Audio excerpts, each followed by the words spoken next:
You know, if you walk across the ground for 35 feet, it doesn't look like much. Even if you're standing on the ground and looking up, 35 feet does not look like that much.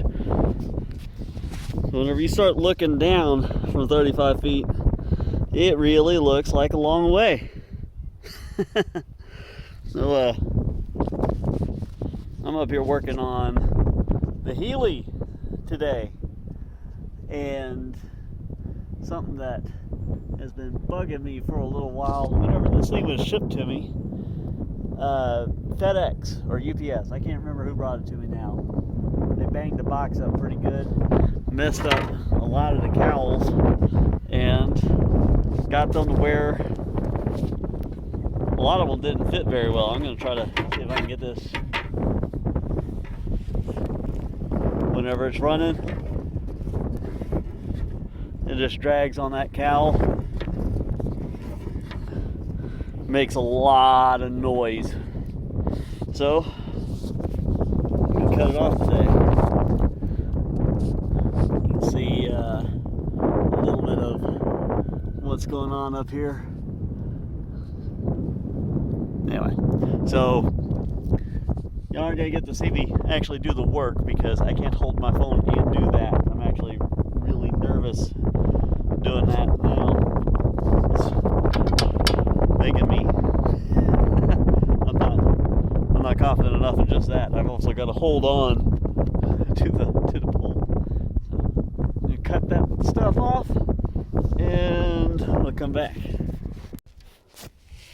Okay, so might not be able to get good footage of this because I am gripping my phone like a vice.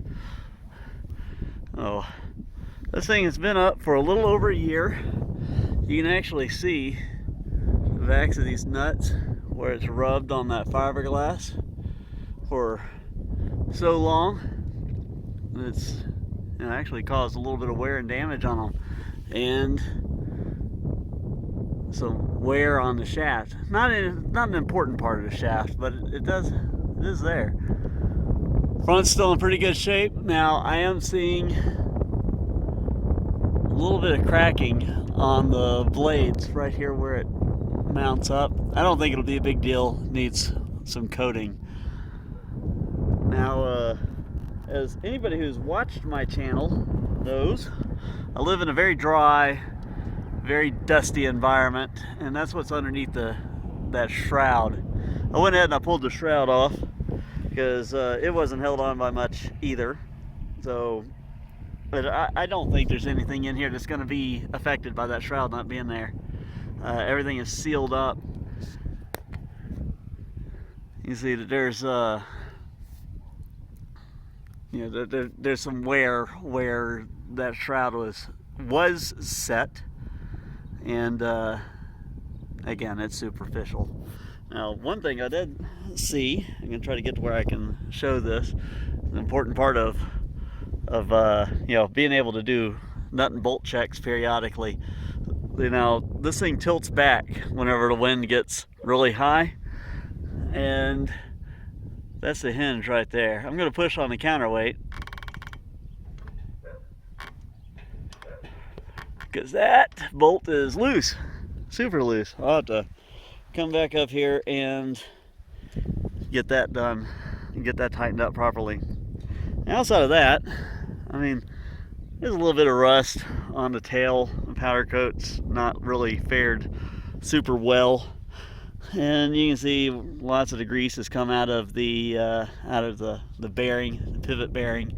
I'll have to come up here with a grease gun and grease that all up. That's a pretty typical thing to have to do. It's not a big deal, and I'm not worried about the rust. I live in an area of, it is dry, it's windy, it's dusty, and rust does appear, but it's not detrimental. It's not going to get any more significant than that. So everything else on the turbine looks like it is in good shape. Tail's in good shape, bearings are in good shape, brakes are on, so it's not going to spin much, but no funny noises inside, no cogging, no grinding. I love this turbine. We're going to I did see something.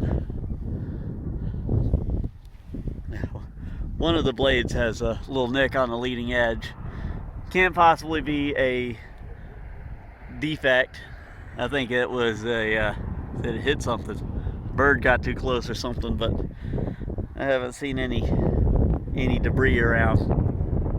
No. That's it for now. Thanks for watching, guys. I'm gonna start my tedious climb back down. Have a wonderful day.